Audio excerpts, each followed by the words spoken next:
Hello, St. Andrews, and welcome to this week's edition of Chancel Chat. It's Wednesday, the 23rd of May, a beautiful spring day, and we're all looking forward to the Memorial Day weekend, the official beginning of summer. Let me just give you a very brief report of the results of the God the Giver Spring Stewardship Campaign, which was concluded this past weekend. With a Commitment Sunday on Sunday, May 20th, followed by a wonderful celebration brunch, which was provided for us by Kelly Higgs. So thank you so much, Kelly, for an amazing culinary extravaganza on Sunday morning, late morning, early afternoon. Looking ahead to this weekend, our priest associate, Father Tin, will be preaching and presiding on Saturday evening, and Deacon Joe Sweeney will be preaching the homily on Sunday morning. This is Trinity Sunday, the first Sunday after Pentecost, when we acknowledge the central doctrine of our Christian faith, the doctrine of the Holy Trinity. Monday is Memorial Day, the 28th of May. We'll have our annual Memorial Day Eucharistic celebration at Dobbins Chapel beginning at 9 a.m. And because of the service on Monday at 9 a.m., we will not have morning prayer in the chapel at the church. And also on Tuesday, I'm sure you all have heard that our beloved former Bishop George Chancel passed away this week on, I believe it was Monday evening. And funeral services for Bishop Chancel will be held at Trinity Cathedral in Trenton on Tuesday, the 29th.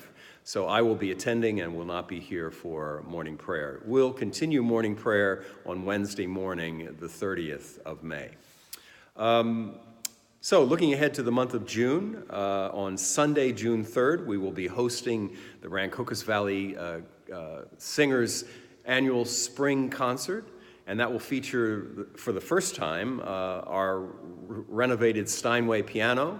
So you won't want to miss that, and please plan to attend and support our partners in ministry in the Rancocas Valley Singers. Our Summer Faith Study series will kick off on Wednesday evening, June 20th. Susan and I will be hosting that first session at our house. And we're going to be looking at four topics during this 4-week session. The first topic will be an introduction to our National Cathedral in Washington, D.C. The second session will be a session about what bishops do. Third session, what vibrant congregations do. And our final session will be an introduction to church history. All of these will be utilizing the Church Next platform that we've been experimenting with this past year. So you'll be hearing more about that as we move a little bit closer, but please mark your calendar and plan to be with us for those four sessions of a Summer Faith Study series. The Saint of the Week this week is the Venerable Bede. There's a picture of him. He was a well-known author and teacher and Bible scholar. He died on May 25th in the year 735, and so his feast day is celebrated on the 25th of May, which would be this coming Friday. Bede was a monk almost all of his life. He entered the monastery at age 7. Can you believe that? And he was a Benedictine, and Benedictine monks make a commitment to one particular place. So he spent his whole life at the monastery of St. Peter and St. Paul in Northumbria. He was the first person to write scholarly manuscripts in the English language, and his best-known work was A History of the English Church and People, which gives a history of Great Britain up until the year 729. An interesting fact about the Venerable Bede is that he was the first historian to use the AD as Anno Domini in the year of our Lord to describe events, historical events. So that's really interesting. He was canonized in the year 1899, and we remember him as one of the great scholars and historians of the church, especially the English church.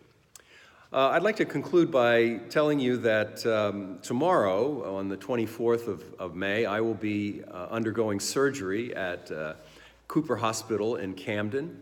I remember when I was doing clinical pastoral education in seminary, I was taught that there's no such thing as minor surgery if you're the one being operated on. So this surgery will take place sometime tomorrow. I haven't heard yet exactly what time.